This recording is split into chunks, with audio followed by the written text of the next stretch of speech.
ابھی اس وقت دیکھا جائے تقریباً 99% حکمران جو بڑے بڑے عہدوں پر فائز ہیں وہ اس عہدوں کے لیے پیدا نہیں ہوئے، نہ ان عہدوں کی ان کے پاس صلاحیت ہے، نہ اس عہدے میں کچھ کرنے کے لیے وہ نیک نیت ہے۔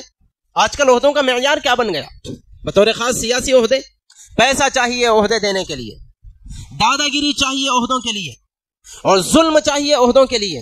حالانکہ معیار یہ نہیں ہے، چونکہ غیر اہل لوگ عہدوں پر بیٹھے ہوئے ہیں، اسی وجہ سے پوری امت پریشان ہے، کیا مسلمان کیا غیر مسلم، اور کیا ہمارا ملک کیا غیر ملک، کیا مسلمانوں کے ممالک کیا غیر مسلموں کے ممالک۔ ممالک کا حال نظام تباہ و برباد ہے۔ اللہ لا الہ الا هو الحی القیوم۔ بسم اللہ الرحمن الرحیم۔ الف لام را تلک آیات الکتاب المبین انا انزلناه قرآنا عربیا لعلکم تعقلون الی آخرہ، صدق اللہ العلی العظیم۔ محترم دوستو اور بھائیو، آج ہم لوگوں کو قرآن پاک کی تفسیر کے تحت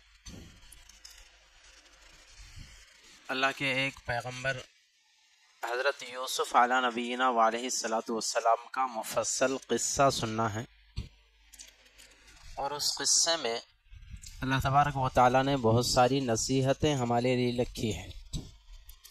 ان نصیحتوں کو سمجھنا ہے کہ باری تعالیٰ نے اس قصے کے ذریعے سے ہم لوگوں کو کیا کچھ نصیحتیں دینی چاہیے۔ ویسے حضرت یوسف علیہ السلام کا قصہ بہت مشہور ہے، عام طور پر ہم لوگ سنتے بھی رہتے ہیں، اور اکثر لوگوں کو حضرت یوسف کے قصے کا اکثر حصہ معلوم بھی ہوتا ہے، لیکن خلاصتاً باری تعالیٰ نے اس میں کیا کچھ بیان فرمایا، پھر ایک مرتبہ سبق دہرانے کی طرح اسے سن لیجیے۔ سب سے پہلے تو حضرت یوسف علیہ نبینا علیہ السلام کے والد محترم حضرت یعقوب علیہ السلام، ہم سب جانتے ہیں یہ بھی ایک بہت جلیل القدر نبی ہے۔ اللہ تعالیٰ نے حضرت یعقوب علیہ السلام کو کل 12 بیٹے نصیب فرمائے تھے۔ 2 بیٹے ایک بیوی سے تھے، اور بقیہ 10 بیٹے ایک دوسری بیوی سے تھے۔ ان 2 بیٹوں میں ایک حضرت یوسف علیہ السلام اور دوسرے آپ کے بھائی تھے حضرت بنیامین، بقیہ دوسرے 10 بھائی دوسری بیوی سے تھے۔ اور حضرت یوسف علیہ نبینا علیہ السلام کی بچپن سے ہی کچھ عادتیں اور ان کا رہن سہن اور ان کی عادات و اطوار سے حضرت یعقوب علیہ السلام نے فراست ایمانی اور فراست نبوی سے یہ پہچان لیا تھا کہ میرے بیٹوں میں یوسف کی کچھ الگ ہی شان ہے۔ اور حضرت یوسف علیہ السلام تھے بھی بہت بلا کے خوبصورت، تو حضرت یعقوب علیہ السلام حضرت یوسف سے بقیہ 11 کے مقابلے میں بہت زیادہ محبت کیا کرتے تھے۔ اور پھر اسی بچپن کے زمانے میں اتفاق سے حضرت یوسف نے ایک مرتبہ خواب دیکھا کہ 11 ستارے، چاند اور سورج حضرت یوسف علیہ السلام کو سجدہ کر رہے ہیں۔ حضرت یوسف نے یہ خواب اپنے والد محترم حضرت یعقوب سے سنایا، تو حضرت یعقوب پھر سمجھ گئے کہ میرے بیٹے کو آئندہ چل کر اللہ تبارک و تعالی نبوت سے سرفراز فرمانے والے ہیں۔ پہلے سے تو اس بات کا یقین تھا ہی کہ یوسف کی کچھ الگ شان ہے، پھر اس خواب کی وجہ سے یوسف کی ایک عجیب عظمت حضرت یعقوب کے دل میں بیٹھ گئی۔ چنانچہ حضرت یعقوب نے یوسف سے کہا کہ بیٹے یہ خواب راز میں رکھنا، اپنے بھائیوں سے مت سنانا۔ چنانچہ ان کو بھی اس بات کا خوف تھا کہ کہیں نقصان نہ پہنچا یا حسد جلن میں نہ آ جائیں۔ چنانچہ اس خواب کا پتہ بھائیوں کو چلا بھی نہیں، لیکن فطری طور پر ان کے بھائیوں کو حضرت یوسف سے ذرا سا حسد ہو گیا تھا۔ یہ کیا ہوا کہ ہمارے ابا جان یوسف کو ہی زیادہ چاہتے ہیں، اسی سے زیادہ لاڑو پیار کرتے ہیں، ہم 10 لوگوں میں سے کسی کو بھی اتنا زیادہ نہیں چاہتے۔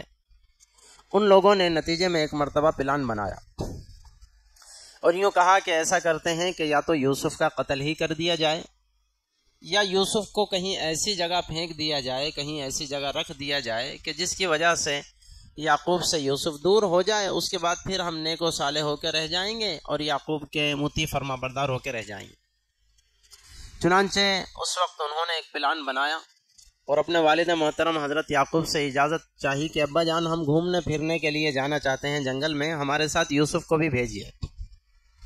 حضرت یعقوب نے اپنے بیٹوں پر اعتماد نہیں کیا اور پہلے ہی بتا دیا کہ مجھے ڈر ہے اس بات کا کہ تم لوگ جنگل میں یوسف کو ساتھ لے جاؤ اور تم اپنے کاموں میں مصروف رہو اور کہیں ایسا نہ ہو کہ خدا نخواستہ کوئی بھیڑیا یوسف کو کھا جائے۔ اصل میں روایت میں آتا ہے کہ حضرت یعقوب علیہ السلام نے پہلے ایک خواب دیکھا تھا کہ حضرت یوسف کو کچھ بھیڑیے کھا رہے ہیں۔ شاید اس خواب کی وجہ سے حضرت یعقوب نے یہاں پر یہ کہا کہیں ایسا نہ ہو کہ تم یوسف سے غافل ہو جاؤ اور کوئی بھیڑیا میرے بیٹے کو کھا لے۔ چنانچہ انہوں نے پھر اپنی بہادری کا واسطہ دیا کہ ابا جان اگر ہم نے اپنے چھوٹے بھائی یوسف کی حفاظت نہیں کی تو پھر ہماری طاقت کسی کام کی نہیں ہے، حالانکہ ہم طاقتور بھی ہے، تعداد میں بھی زیادہ ہیں، ہم یوسف کی کیسے حفاظت نہیں کر سکتے ہیں۔ بہرحال بہت زیادہ منت سماجت کر کے والد محترم کو منا لیا۔ حضرت یعقوب اجازت دیتے ہیں، یہ بھائی حضرت یوسف کو ساتھ میں لے کر جاتے ہیں اور دو قسم کے پلان تھے وہی جو پہلے آئے، بلکہ بعض بھائی تو قتل کے در پہ تھے۔ روایت میں آتا ہے کہ بڑے بھائی نے، جس میں سے ایک بھائی کا نام یہود آتا ہے یا ایک دوسرا نام بھی مفسرین نے ذکر کیا ہے، ایک بھائی نے یہ کہا کہ ایسا کرو کہ یوسف کی جان نہ لو بلکہ کوئی ایسا طریقہ اختیار کرو کہ جس سے سانپ بھی مر جائے، ہمارے علاقے میں بولا جاتا ہے، اور لاٹھی بھی نہ ٹوٹے، یعقوب سے یوسف کو دور ہی کر دو۔ تو اس کا طریقہ درمیانہ انہوں نے یہ نکالا کہ ایک کنواں تھا جو سوکھا تھا، اس میں پانی نہیں تھا، اس کنویں میں انہوں نے اس کو ڈال دیا حضرت یوسف علیہ السلام۔ اللہ تبارک و تعالیٰ نے یوسف کی حفاظت کی۔ وہاں اندر کنویں میں ایک پتھر تھا، اس پتھر پر آرام سے حضرت یوسف کو اللہ نے بٹھا دیا۔ اور پھر دو قسم کی روایات آتی ہیں۔ ایک روایت تو یہ ہے کہ 3 دن تک حضرت یوسف اسی کنویں میں رہے۔ یہ بھائی جو تھا یہودا، یہ 3 دن تک ان کو کھانا پانی وغیرہ پہنچاتا بھی رہا۔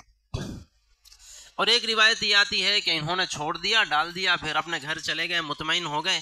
اور پھر دوسرے دن، تیسرے دن، چوتھے دن بہرحال ادھر سے ایک قافلہ آیا، اسماعیلیوں کا قافلہ، اسے کتابوں میں لکھا ہوا ہے۔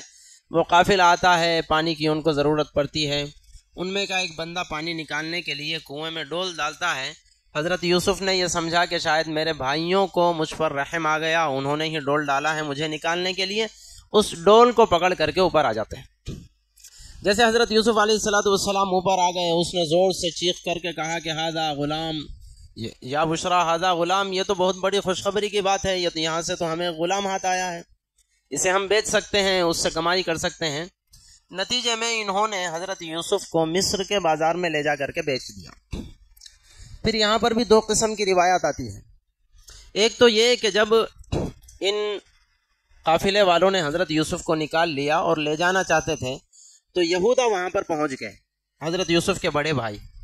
انہوں نے ان سے حجت کی کہ نہیں، یہ ہمارا غلام ہے، ہمارے گھر سے بھاگ کر آ گیا ہے، البتہ ہم اس کو رکھنا نہیں چاہتے ہیں، تم چاہو تو ہم اسے تمہیں بیچ دینا چاہتے ہیں، معمولی قیمت ہی دے دو، ٹھیک ہے۔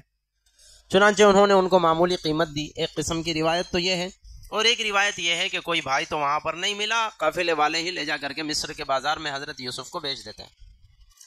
چنانچہ مصر کے بازار میں عزیز مصر، وہ بادشاہ کے پاس مامور تھا، بادشاہ کے غلے پر، اناج وغیرہ پر مامور تھا، اس کی نگرانی کرنے پر حضرت یوسف علیہ السلام کو وہ بندہ خرید لیتا ہے۔ یہ عزیز مصر حضرت یوسف کو اپنے گھر لے جاتا ہے اور بیوی سے کہتا ہے کہ اس کی حفاظت کرو، ممکن ہے کہ ہم اس کو اپنا بیٹا ہی بنا لیں، بہت چہیتا ہے، خوبصورت ہے، وغیرہ وغیرہ۔ اور پھر محل میں حضرت یوسف علیہ السلام کی پرورش ہو رہی ہے۔ جب حضرت یوسف علیہ السلام کی پرورش ہوئی، حضرت یوسف جوانی کو پہنچے، تو سب سے پہلے تو بعضی باتیں ہمیں جن سے نصیحت ملتی ہے۔ اللہ تبارک و تعالیٰ فرماتے ہیں وَلَمَّا بَلَغَ أَشُدَّهُ آتَيْنَاهُ حُكْمًا وَعِلْمًا۔ آگے اللہ تعالیٰ فرماتے ہیں وَكَذَلِكَ نَجْزِي الْمُحْسِنِينَ۔ یہاں ایک بڑی اہم نصیحت ہمارے لیے۔ چنانچہ اللہ تعالیٰ فرماتے ہیں کہ جب یوسف جوانی کو پہنچ گئے تو ہم نے ان کو حکمت و دانائی اور علم سے سرفراز کیا۔ ہم نے ان کو حکمت و دانائی سکھلائی اور علم دیا۔ یہ تو اپنی جگہ ٹھیک ہے، اللہ تعالیٰ نے نبی بننے والے تھے، رسول بننے والے تھے، اللہ تعالیٰ نے ان کو دے دیا، لیکن اگلا جملہ بڑا خاص ہے۔ اللہ تعالیٰ فرماتے ہیں وَكَذَلِكَ نَجْزِي الْمُحْسِنِينَ، ہمارے پاس نیکوکار لوگوں کا ایسا ہی بدل ہے۔ یعنی جو لوگ نیکوکار ہوتے ہیں اللہ تعالیٰ ان کو حکمت و دانائی نصیب فرماتے ہیں. ہماری ذمہ داری یہ بنتی ہے اللہ تعالیٰ ہم کو بھی علم سے سرفراز فرمائے، حکمت و دانائی سکھلائے. دیکھیں جہالت کس کو کہا جاتا ہے، خاص بات ذہن میں رکھیں. جاہل کس کو کہا جاتا ہے؟ جاہل آدمی اس کو نہیں کہا جاتا جو ان پڑھ ہو، جو پڑھنا لکھنا نہ جانتا ہو، جس کے پاس اسکول اور مدرسے کی کوئی ڈگری نہ ہو، اسے جاہل نہیں کہا جاتا ہے. جاہل کہا جاتا ہے ایسے بندے کو جس کے اندر صحیح سوچ نہ ہو، اس کی سوچ ہی غلط ہو، اس کے سوچنے کا انداز ہی غلط ہو، ہر بات پر بھڑک جاتا ہو اور جہالت کے کام کر بیٹھتا ہو، جہالت کی باتیں کر بیٹھتا ہو، اس کو کہا جاتا ہے جاہل. جاہل ان پڑھ آدمی کو نہیں کہا جاتا.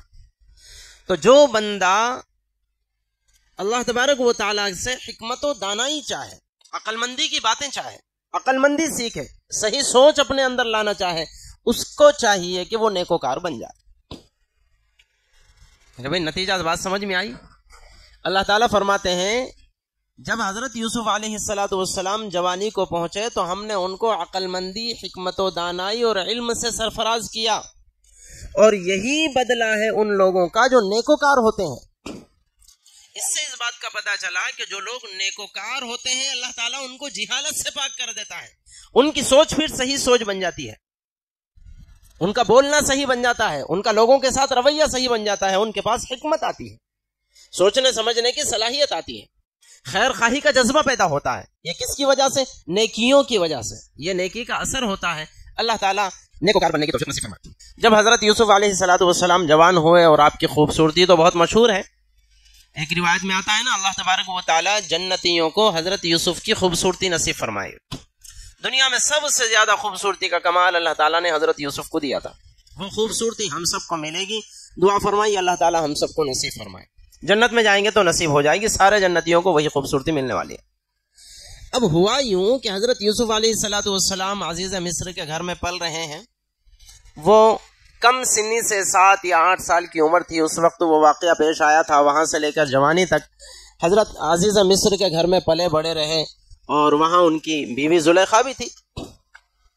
جب یہ جوانی کو پہنچی تو زلیخا کی نیت حضرت یوسف کے تعلق سے بدل گئی، اور بات بڑی مشہور ہے کہ زلیخا نے پھر غلط حرکت کا ارادہ کیا اور بار بار حضرت یوسف کو بہکاتی رہی. حضرت یوسف منع کرتے رہے، اور ایک وقت تو ایسا آیا زلیخا نے یہ سوچا کہ میں اس کو محبت سے سمجھاؤں، مجھے ایسا لگتا ہے کہ یہ مانے گا نہیں، اس لیے اب زبردستی کرنی پڑے گی. چنانچہ حضرت یوسف علیہ السلام کو کمرے میں زلیخا نے بند کر دیا اور وہاں زبردستی کی. قرآن کہتا ہے وَلَقَدْ هَمَّتْ بِهِ وَهَمَّ بِهَا لَوْلَا أَن رَأَىٰ بُرْهَانَ رَبِّهِ. زلیخا نے غلط نیت کی تھی، غلط نیت قائم کر لی تھی، غلط نظریہ تھا. اللہ تعالیٰ فرماتے ہیں ہم نے یوسف کو اپنی نشانیاں دکھلائی، اور حضرت یوسف علیہ السلام پہلے سے عزم مصمم کیے ہوئے تھے کہ مجھے یہ گندا اور غلط کام کرنا نہیں ہے، لیکن اللہ تعالیٰ نے مزید نشانیاں بتائی. ان نشانیوں کے ذریعے سے حضرت یوسف کے عزم میں اور پاور ملا. انہوں نے پھر وہاں سے اپنے آپ کو زلیخا کو جھٹک کر کے اس سے چھٹکارا پا کر کے دوڑتے ہوئے دروازے کی طرف آئے اور باہر نکل گئے. تو کیا نشانی بتائی؟ ایک روایت میں آتا ہے کہ اللہ تبارک و تعالیٰ نے حضرت یعقوب علیہ السلام کی فوٹو حضرت یوسف کے سامنے لائی تھی. حضرت یوسف کے مزید جذبے میں اضافہ ہوا کہ میرے والد محترم وقت کے نبی ہیں، اتنے بڑے اللہ والے کی میں اولاد ہوں، خدا نہ خواستہ یہ گندا فعل کر بیٹھو تو پھر میرے والد کی عزت کیا رہے گی. مزید حضرت یوسف علیہ السلام کو تقویت ملی، وہ وہاں سے چل دیے. جب دوڑتے ہوئے وہ جا رہے تھے دروازے کی طرف اور زلیخا آپ کے پیچھے دوڑ رہی تھی، دونوں دروازے کے قریب پہنچے کہ سامنے عزیز مصر کھڑا تھا. فوری جب عزیز مصر کھڑا تھا تو زلیخا نے چیخنا چلانا شروع کر دیا اور داؤ پلٹ دیا اور کہنے لگی کہ اس بندے کی کیا سزا ہونی چاہیے. اے بادشاہ سلامت ہے میرے آقا، جو آپ کی بیوی کے ساتھ غلط حرکت کرنا چاہے اس کو یا تو کڑی سے کڑی سزا دینی چاہیے یا اسے جیل میں ٹھوس دینا چاہیے. خود ہی واویلا کرنے لگی، خود ہی غلط بات کہی. ایک طرف سے حضرت یوسف علیہ السلام اپنی پاک دامنی بتاتے ہیں اور یوں کہتے ہیں کہ نہیں میری حرکت نہیں ہے، زبردستی آپ کی بیوی نے کی ہے. اب یہی بات چل رہی تھی کہ اللہ تبارک و تعالیٰ نے ایک معصوم چھوٹا سا بچہ جو گود کا بچہ تھا، اس بچے کو گویائی نصیب فرمائی. اس نے بولنا شروع کیا اور بڑا عجیب جملہ ہے اللہ تبارک و تعالیٰ نے اسے نقل فرمایا. چنانچہ قرآن پاک میں باری تعالیٰ فرماتے ہیں ان کان قمیصہ قد من قبول فصدقت وہو من الکاذبین وان کان قمیصہ قد من دبر فکذبت وہو من الصادقین۔ خلاصہ اس کا یہ ہے، چھوٹا معصوم بچہ یہ کہتا ہے کہ یوسف علیہ السلام کے قمیص کو دیکھا جائے، اگر وہ سامنے سے پھٹا ہے تو اس کا مطلب یہ ہے کہ یوسف جھوٹے ہیں اور عورت سچی ہے، اور اگر حضرت یوسف کا کرتا پیچھے سے پھٹا ہے تو پھر اس کا مطلب یہ ہے کہ عورت جھوٹی ہے اور یوسف سچے ہیں۔ اس کا مطلب یہ ہے کہ نعوذ باللہ من ذالک اگر حضرت یوسف اس عورت کو اپنے قریب کرتے تو چھینا چھپٹی سامنے سے ہوتی، نتیجے میں حضرت یوسف کا سامنے سے کرتا پھٹتا، اور جب پیچھے سے کرتا پھٹ رہا ہے تو اس کا مطلب یہ ہے کہ حضرت یوسف تو پیچھا چھڑا کر بھاگنا چاہتے ہیں، پیچھے سے کسی نے ان پر وار کیا ہے، تب جا کے پیچھے کا کرتا پھٹا ہے۔ جب چیک کیا گیا تو پتا چلا کہ حضرت یوسف علیہ السلام کا پیچھے سے کرتا پھٹا ہوا ہے۔ اسی وقت عزیز مصر نے یوں کہا کہ تمہارے مکر و فریب سے اللہ ہم سب کو بچائے، عورت سے کہا، اور حضرت یوسف علیہ السلام سے کہا کہ صبر کرو، بہرحال بات ختم کرو۔ سب پر عیاں ہو گئی بات کہ یہاں پر غلطی کس کی تھی، لیکن اس کے باوجود بھائی عزیز مصر تو عزیز مصر تھا، وہ ایک حکمران تھا، اس کے پاس حکومت تھی، تو اس کی اپنی بیوی کے عیب کو چھپانے کے لیے ہوا یوں کہ نتیجتاً حضرت یوسف علیہ السلام ہی کو جیل میں ٹھونس دیا گیا۔ یہاں ایک خاص بات ہمیں سمجھنی چاہیے، حضرت یوسف علیہ نبینا علیہ السلام پر الزام لگا، اللہ تبارک و تعالیٰ نے معصوم بچے کو گویائی دے دی۔ حالانکہ ہم سب جانتے ہیں معصوم دودھ پیتے بچے، گود میں رہنے والے، جھولے میں رہنے والے بچے بات نہیں کرتے، ہم سب جانتے ہیں، لیکن اللہ تبارک و تعالیٰ نے اپنے نبی پر آنے والے الزام سے نبی کو بچانے کے لیے خدا تعالیٰ کی جو سنت دنیا میں جاری ہے اس سنت سے پرے ہو کر کے محض قدرت اللہ کے طور پر ایک معصوم بچے کو گویائی دے دی ہے کہ اب اللہ کی سنت ایک طرف رہی ہے، قدرت کا مظاہرہ ہوا اور چھوٹے معصوم بچے نے گویائی کی، اور یہی اللہ تبارک و تعالیٰ کی سنت ہے۔ چنانچہ ہم قرآن پاک کا جائزہ لیں، امی جان حضرت عائشہ صدیقہ رضی اللہ تعالیٰ عنہ پر ایسی ہی گندی تہمت لگی، واقعی افک بڑا مشہور ہے، ہم جانتے ہوں گے۔ اللہ تبارک و تعالیٰ نے اس وقت کیا کیا، قرآن پاک کا نزول جاری تھا، اللہ کے نبی محمد الرسول اللہ صلی اللہ علیہ وسلم قرآن پاک کے نزول کا سلسلہ جاری تھا، تو باری تعالیٰ نے خود ہی گواہی دے دی ہے کہ میرے نبی کی بیوی پاک باز ہے، گواہی دی، آئندہ بات آئے گی انشاءاللہ العزیز۔ اللہ نے خود ہی گواہی دے دی کہ میرے نبی کی بیوی پاک ہے، الزام لگانے والے گندے ہیں اور گھٹیا ہیں۔ باری اللہ کے نبی صلی اللہ علیہ وسلم نے الزام لگانے والوں کو سزائیں دی، کوڑے لگوائے، اور ایک طرف یہ حضرت یوسف کا معاملہ، اور ایک طرف الزام لگا ہے حضرت مریم علیہ السلام پر، حضرت عیسیٰ علیہ السلام کی والدہ محترمہ پر۔ حضرت عیسیٰ کی والدہ پر الزام لگنے کا مطلب تھا کہ حضرت عیسیٰ علیہ السلام نعوذ باللہ کروڑوں مرتبہ نعوذ باللہ حرامی ہے، یہی مطلب نکلتا، کروڑوں مرتبہ نعوذ باللہ۔ عیسیٰ کی والدہ پر الزام لگنے کا تو مطلب یہی تھا۔ اللہ تبارک و تعالیٰ نے اسے بھی برداشت نہیں فرمایا، وہاں بھی اپنی سنت کو توڑ کر کے اپنی قدرت کا اظہار فرمایا، وہاں پر بھی جھولے میں رہتا ہوا چھوٹا بچہ حضرت عیسیٰ علیہ السلام نے کلام کیا اور فصیحانہ بالغانہ گفتگو کی، انی عبد اللہ آتانی الکتاب وجعلنی نبیا وجعلنی مبارکا اینما کنت واوصانی بالصلاۃ والزکاۃ ما دمت حیا، اتنا لمبا کلام فرمایا جس میں کہا کہ میں اللہ تبارک و تعالیٰ کا نبی بننے والا ہوں، اللہ تعالیٰ مجھے کتاب دیں گے اور میں لوگوں کی ہدایت کے لیے آیا ہوں، اللہ نے مجھے حکمت نصیب فرمائی، اللہ نے مجھے علم نصیب فرمایا۔ کہنا مقصود یہ ہے دوستوں اور بزرگوں، جہاں اللہ کے نبیوں کا معاملہ آیا ہے یا نبی کے گھرانے کا معاملہ آیا ہے، یہاں حضرت یوسف کے مسئلے میں خود نبی کا مسئلہ ہے، امی جان حضرت عائشہ کے مسئلے میں نبی کے گھر کا مسئلہ ہے، حضرت عیسیٰ کی والدہ کے مسئلے میں نبی کے گھر کا مسئلہ ہے۔ تو جہاں نبی کی ذات کا اور نبی کے گھرانے کا مسئلہ آیا تو اللہ تبارک و تعالیٰ نے کسی بھی نبی کو اس گناہ سے متہم ہوتے ہوئے برداشت نہیں کیا۔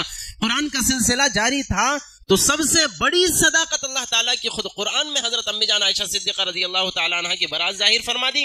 حضرت عیسیٰ کا مسئلہ آیا تو بچپن میں بول پڑے، اور حضرت یوسف کا مسئلہ آیا تو بچپن میں بچے نے بول دیا۔ اس سے اس بات کا پتہ چلا کہ اللہ تبارک و تعالیٰ اپنے نیک بندوں کے سلسلے میں اس بات کو ہرگز گوارا نہیں کرتے ہیں کہ اس گندے فعل کا الزام بھی ان کے اوپر لگ جائے۔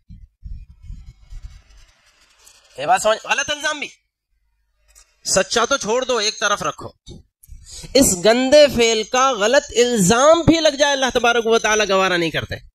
ہمیں کتنا اس گندے گناہ سے بچنے کی ضرورت ہے. گندا غلط گمان، غلط الزام بھی اللہ تبارک و تعالیٰ برداشت نہیں کرتے ہیں. خدا نہ خواستہ اگر ہماری نسلیں اس میں ملوث ہو رہی ہے تو یہ ہمارے لیے کتنی بڑی نحوست کی بات ہے. اس مقام پر رہنے والے لوگوں کے لیے اللہ تعالیٰ نے الزام میں بھی اس چیز کو قبول نہیں فرمایا. یہ چیز اتنی گندی اور گندا فعل ہے اللہ تعالیٰ کی نگاہوں میں. اللہ مجھے اور آپ کو سمجھ کی توفیق نصیب فرمائے. آگے بہرحال یہ یوں ہوا کہ یہ بات پھر مارکیٹ میں چلی، جیسے ہمارے پاس بھی چل جاتی ہے ماشاءاللہ سے باتیں چل جاتی ہے نا بھائی. ہمیں تو وہاں تو سچا پکا واقعہ ہوا تھا وہاں تو ہوا یہ سب واقعہ. ہمارے پاس واقعہ پورا ہونا بھی ضروری نہیں ہے. ہمارے پاس مارکیٹ میں، ہوٹلوں پہ، چبوتروں پر یہ باتوں کو چلانے کے لیے بہانہ چاہیے بس خالی. میں کہا کرتا ہوں آج کل ہمارے پاس ماحول یہ ہے کہ ایک بندہ صرف چولہا چالو کرتا ہے، دوسرا اس پر بگونا رکھتا ہے، تیسرا تیل ڈالتا ہے، چوتھا ادرک لہسن ڈالتا ہے، پانچواں گوشت ڈال دیتا ہے، چھٹا ہلدی نمک ڈالتا ہے اور ایک مرچی ڈال دیتا ہے، ایک چاول ڈالتا ہے. بہترین انداز میں پکا پکایا پلاؤ مارکیٹ میں پھیل رہا ہے. کیا ہوا، کس نے بات شروع کی، کہاں جا کر کے ختم ہو رہی ہے، کچھ نہیں پتا. بس ایسا ہوا کرتے. اللہ ہماری حفاظت فرمائے. بہرحال اس کی تفصیل کا موقع نہیں ہے. ناجائز ہے، حرام ہے. جب تک ہم نے نگاہوں سے کسی کے عیب کو نہیں دیکھا اس وقت تک سن کر کے یقین کرنا حرام ہے. بیان کرنے کی بات نہیں کر رہا ہوں میں، یقین کرنا حرام ہے. بیان تو دیکھنے کے بعد بھی کرنا حرام ہے. جملہ ذہن میں رکھیں. کسی کے گناہ کو جب تک ہم نے آنکھ سے نہ دیکھا ہو اس وقت تک یقین کرنا حرام ہے. اور بتانے کا، دوسروں میں شکایت کرنے کا تو آنکھ سے دیکھنے کے بعد بھی حرام ہے. وہ تو جائز ہی نہیں ہے کسی کے گناہ کو کسی کے سامنے ظاہر کرنا. اور ہم یقین کرتے چلے جاتے ہیں. کون بیان کر رہا؟ اس کا دشمن بیان کر رہا اور ہمیں 100% یقین آ گیا. اللہ ہماری حفاظت فرمائے. یہ نہیں ہونا چاہیے. تو بہرحال ایسا ہی ہوا. جب یہ بات مارکیٹ میں پھیلی تو عورتوں میں چمی گوئیاں ہوئی کہ وہ عزیز مصر کی بیوی اپنے غلام پر فریفتہ ہو گئی اور چاہتی تھی کہ اپنے غلام سے ہی بدکاری کروائے وغیرہ وغیرہ. اس قسم کی باتیں پھیلی. وہ باتیں چلتی پھرتی پھر زلیخا کے پاس بھی پہنچی. تو زلیخا نے سوچا کہ حضرت یوسف کا ذرا سا ان لوگوں کو چسکا میں بھی لگاؤں. بڑا الزام تراشی مس پر کر رہے ہیں. چنانچہ واقعہ بڑا تفصیلی ہم سب جانتے ہیں. زلیخا نے ان تمام عورتوں کے لیے دعوت رکھی. قرآن کہتا ہے کہ ان کے سامنے کھانے کے پھل فروٹ کچھ رکھ دیے اور ان سب کے لیے ایک ایک چاقو کا انتظام کر دیا. اور ادھر سے یوسف کو حکم دیا، غلاموں کو حکم دیا کہ لایا جائے یوسف کی ایک جھلک ان عورتوں کو بھی دکھائی جائے. چنانچہ حضرت یوسف علیہ السلام قید خانے سے باہر آئے تو ان کو دیکھ کر کے ششدر رہ گئی اور کہنے لگی کہ یہ تو انسان نہیں، یہ تو ہمیں کوئی فرشتہ لگتا ہے. وَقَطَّعْنَا أَيْدِيَهُنَّ وَقُلْنَا حَاشَ لِلَّهِ مَا هَذَا بَشَرٌ. انہوں نے اپنی انگلیاں کاٹ لی. خود قرآن کہتا ہے ان کی انگلیاں کٹ رہی تھی لیکن انہیں پتہ نہیں چل رہا تھا. حضرت یوسف کے حسن کا اس طرح سے ان کے اندر گویا کہ نشہ چل گیا تھا. اس نشے میں احساس نہیں ہوا کہ ہم کیا دیکھ رہے، اور کہنے لگے حاشا للہ، یہ تو انسان ہی نہیں، یہ تو فرشتہ ہے. چنانچہ حضرت یوسف علیہ السلام کا حسن ایسا تھا. اس کے بعد پھر کیا ہوا، پانسی پلٹ گئی، بازی پلٹ گئی. اور پھر وہی حضرت زلیخا پر الزام تراشی کرنے والی عورتیں حضرت یوسف پر ہی فریفتہ ہو گئی، خود ہی فریفتہ ہو گئی. بعض عورتوں نے تو اس قسم کی باتیں کی، حضرت یوسف کو نصیحت کرنے لگی کہ تمہیں زلیخا کی بات مان لینی چاہیے تھی. الٹا زلیخا کی تائید کرنے لگی، زلیخا کی بات تم کو مان لینی چاہیے. اور بعض عورتوں نے تو بعض روایات میں آتا ہے کہ خود اپنے طرف ہی راغب کرنے لگی حضرت یوسف کو. نعوذ باللہ من ذالک. جب حضرت یوسف علیہ السلام نے یہ ماجرا دیکھا تو پھر اللہ کی پناہ مانگی اور یوں کہا کہ باری تعالیٰ مجھے جلد از جلد جیل میں بھیج دیجئے، اس نرک سے بہتر تو یہ ہے کہ میں جیل میں ہی رہوں. چنانچہ اللہ تبارک و تعالیٰ نے وہاں بھی عورتوں سے حضرت یوسف علیہ السلام کی حفاظت فرمائی. جیل میں حضرت یوسف علیہ السلام ہے، اتفاق سے ان کی جیل میں 2 قیدی اور آ گئے اور کئی دن ان کے ساتھ رہے. ایک مرتبہ ان دونوں قیدیوں کو 2 خواب نظر آئے. ان میں سے ایک قیدی پہلے بادشاہ کو شراب پلانے پر مامور تھا. شراب بنانا اور بادشاہ کو پلانا اس کام کی ذمہ داری تھی اس کو. اس نے کوئی جرم کیا اور جیل میں چلا گیا. اور ایک قیدی ان میں سے بادشاہ کا باورچی تھا. ان دونوں نے خواب دیکھا. یہ جو شراب پلانے والا بندہ تھا اس نے خواب دیکھا کہ میں شراب نچوڑ رہا ہوں، اور جو بندہ باورچی تھا اس نے یہ خواب دیکھا کہ میں نے اپنے سر پر ایک ٹوکرا اٹھائے ہوئے ہیں، اس پر روٹیاں ہیں اور اوپر سے پرندے آ کر کے میرے ٹوکرے میں سے روٹیاں لے جا رہی ہے. حضرت یوسف علیہ السلام سے ان دونوں نے خواب کی تعبیر پوچھی کہ ہم نے یہ خواب دیکھا ہے، اس کی تعبیر بتائیں، آپ نیک آدمی لگتے ہیں. حضرت یوسف علیہ نبینا علیہ الصلوۃ والسلام نے ان کا خواب سن کر کے یہ فرمایا، دیکھیں میں تمہارے خواب کی تعبیر تو تمہیں بتا دوں گا، لیکن پہلے میری بات آپ کو سننی پڑے گی۔ کیا بات سننی پڑے گی؟ میں تم کو توحید کا سبق دیتا ہوں، مسلمان بن جاؤ، اسلام لا لو، دنیا میں بھی بھلائی اور آخرت میں بھی بھلائی ہے۔ اور فرمایا کہ ہمارا جو کھانا آتا ہے نا دوپہر کے وقت میں، اس کھانے کے آنے سے پہلے میں تم کو خواب کی تعبیر بتا دوں گا، بے فکر رہو، لیکن اس سے پہلے میری بات سنو۔ اور پھر اس موقع کو پا کر کے حضرت یوسف نے ان کے سامنے توحید کا درس دیا، اللہ ایک ہے، اس کے سامنے کوئی معبود نہیں، ہمیں اسی کی پرستش کرنی چاہیے، وغیرہ وغیرہ۔ یہاں سے ہمیں یہ نقطہ ملتا ہے، دیکھیں جو لوگ دنیا دار ہوتے ہیں، مفاد پرست ہوتے ہیں، خود غرض ہوتے ہیں، وہ اس طرح سے اوقات دیکھتے ہیں کب کس کا ٹائم پڑے گا کہ اس وقت میں موقع کا چوکا لگاؤں، پھر اپنی بات منواؤں۔ ہم سب جانتے ہیں دنیا کا درس ہے۔ اور نبی کا سبق کیا ہوتا ہے؟ نبی ہے ہی آخرت کے واسطے۔ نبی کو موقع ملا کہ یہ دو بندے میرے سے خواب کی تعبیر پوچھنے آئے ہیں، ان کو اب مجھ سے غرض ہے، ان کو اب مجھ سے ضرورت ہے، تو اپنی کوئی بات نہیں کی، کہنے لگے کہ میں تم کو خواب کی تعبیر تو بتاؤں گا، لیکن اس سے پہلے شرط یہ ہے کہ مجھ سے تمہیں توحید کا درس سننا پڑے گا۔ چنانچہ موقع غنیمت جان کر کے انہوں نے اللہ کی توحید کی بات ان کے سامنے کر دی۔ چنانچہ پھر اس کے بعد خواب کی تعبیر بتا دی، اور ایک کے خواب کی تعبیر یہ بتائی کہ تمہارا گناہ دھل جائے گا، تم پھر سے بادشاہ کو شراب پلانے پر مامور ہوں گے، اور دوسرے کو خواب کی تعبیر یہ بتائی کہ تم کو یہیں پر سزا دی جائے گی پھانسی کی، تم مر جاؤ گے، ویسے ہی لٹکتے رہو گے، یہاں تک کہ پرندے تمہارے دماغ کو نوچ نوچ کر کھائیں گے۔ تمہارے خواب کی تعبیر ہی یہ ہے۔ چنانچہ ایسا ہی ہوا، دونوں کی جو خواب کی تعبیر یوسف نے بتائی ویسا ہی ہوا، اور اس بندے کو جو شراب پلانے پر مامور ہونے والا تھا، اس سے حضرت یوسف علیہ الصلوۃ والسلام نے فرمایا کہ تم جب بادشاہ کے پاس جاؤ گے تو تذکرہ کر دینا کہ ایک ایسا بندہ کہ جس نے کوئی گناہ بھی نہیں کیا، خامخواہ جیل میں پڑا ہوا ہے، میرے بارے میں یاد دلا دینا بادشاہ سلامت کو۔ چنانچہ بہرحال اس کو آزادی مل گئی، اس کو پھانسی ہو گئی، یہ بندہ چلا گیا۔ لیکن اتفاق سے چند سال گزر گئے کہ اس بندے کو حضرت یوسف کی وہ بات ہی یاد نہیں آئی، بادشاہ سے تذکرہ کرنا بھول گیا کہ ایک بندہ ایسا ہے۔ چنانچہ چند سال گزر جانے کے بعد بادشاہ نے ایک خواب دیکھا، اور بڑا عجیب خواب تھا۔ اس نے خواب دیکھا کہ 7 گائیں ہیں، بہت موٹی فربا گائیں ہیں، اور دوسری طرف 7 دبلی پتلی گائیں ہیں، اور یہ دبلی پتلی گائیں 7 موٹی گائیوں کو کھا رہی ہیں۔ اور اس کے ساتھ دیکھا کہ 7 درخت کی شاخیں ہیں جو بہت ہری بھری ہیں، اور 7 درخت کی شاخیں ہیں بہت زیادہ سوکھی ہیں۔ بادشاہ نے خواب دیکھا، جو خواب کی تعبیر بتانے والے اس وقت میسر ہوں ان سے پوچھا، سب نے کہا کہ اس کی خواب کی تعبیر ہمیں سمجھ میں نہیں آ رہی، کیا ہے؟ اس وقت ذہن میں آیا اس شراب پلانے والے بندے کو، اور اس نے کہا کہ بادشاہ سلامت، مجھے موقع دیجئے، میں جیل میں جانا چاہتا ہوں، ایک بندہ ہے وہاں آپ کے خواب کی تعبیر پوچھوں گا، مجھے امید ہے کہ وہاں سے خواب کی صحیح تعبیر مل جائے۔ چنانچہ یہ بندہ وہاں جاتا ہے، حضرت یوسف سے خواب کی تعبیر ذکر کرتا ہے، حضرت یوسف اس کی تعبیر بتاتے ہیں، اور تعبیر یہ بتاتے ہیں کہ بادشاہ سے عرض کرنا کہ اب آئندہ 7 سال اللہ کے فضل سے خوب بارشیں ہونے والی ہیں، اور اس میں ہماری کھیتیاں پھلے گی پھولے گی، خوب اناج نکلے گا۔ پھر اس کے بعد والے 7 سال پورے علاقے میں قحط پھیل جائے گا، کہیں پر بھی ذرا سی بھی بارش نہیں ہوگی۔ تو یہ جو اناج ہوگا پچھلے 7 سال کا، یہ اناج ہمارا ان سالوں میں ختم ہو جائے گا۔ یہ ہے اس خواب کی تعبیر۔ چنانچہ وہ بندہ آتا ہے، خواب کی تعبیر بتاتا ہے، بادشاہ کو بڑی پسند آتی ہے۔ بادشاہ نے کہا کہ جاؤ اس قیدی کو میرے پاس لاؤ۔ جب بادشاہ کے بندے اور کارندے قیدی کو حضرت یوسف علیہ الصلوۃ والسلام کو لانے گئے تو حضرت یوسف نے آنے سے پہلے پھر ایک شرط رکھ دی، باہر آنے سے پہلے، جیل سے باہر آنے سے پہلے ایک شرط لگ دی، اور یوں کہا کہ وہ عورتوں کا معاملہ کیا ہے پہلے اس کی صفائی کی جائے، اس کے بعد جیل سے باہر آؤں گا، ورنہ جیل میں رہوں گا۔ پہلے وہ معاملہ صاف ہونا چاہیے۔ کیا مطلب؟ حضرت یوسف علیہ الصلوۃ والسلام نے بھی اس بات کو پسند نہیں کیا ہے کہ میرے اوپر الزام بھی لگا رہے میں جیل سے باہر بھی رہوں۔ اتنا گندا اور گھناؤنی جرم ہے کہ اس الزام کو رکھتے ہوئے حضرت یوسف نے بھی زندگی گزارنا گوارا نہیں کیا۔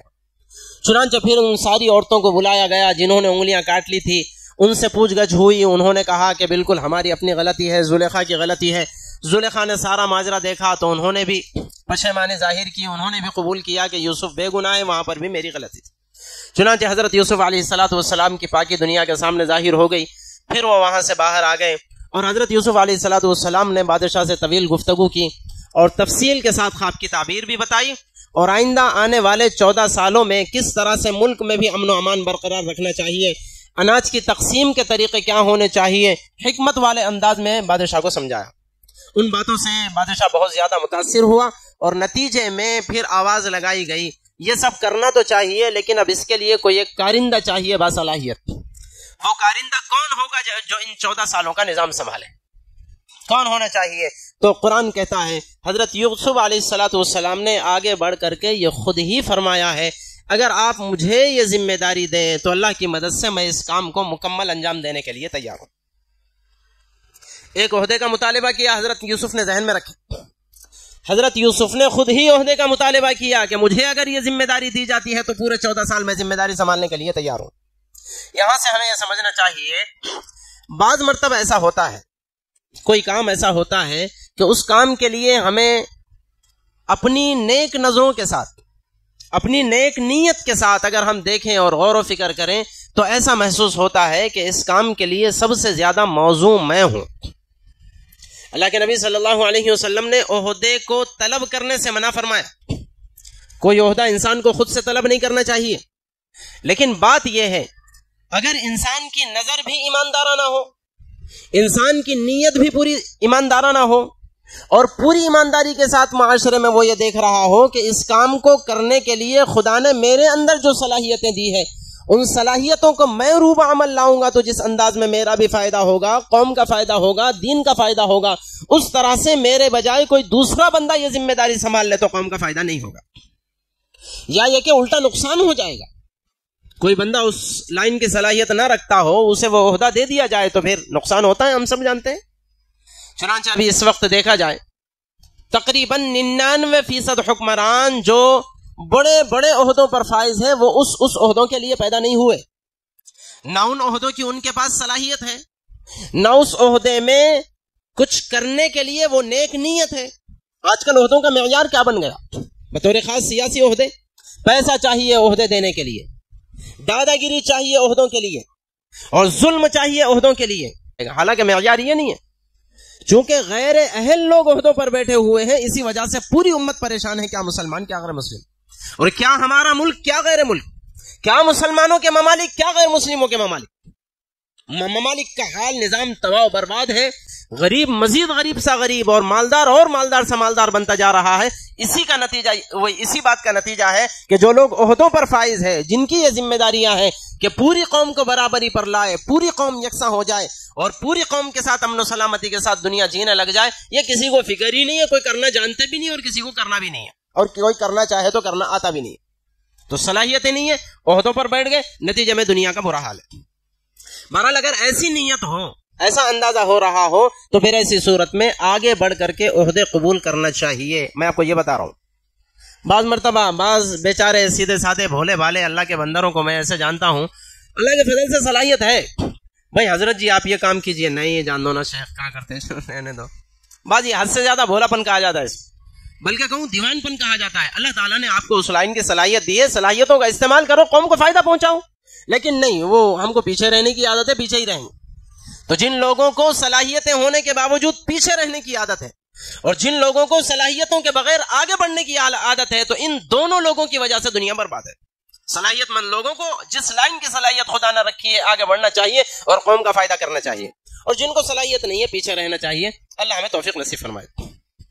اگر اللہ تعالیٰ نے حضرت یوسف علیہ السلام کے بارے میں بڑا عجیب جملہ کہا، بلکہ حضرت یوسف نے کہا، حضرت یوسف نے یہ سب برات ہو گئی، اب اندازہ لگائے کتنے زیادہ تکبر کی بات ہے۔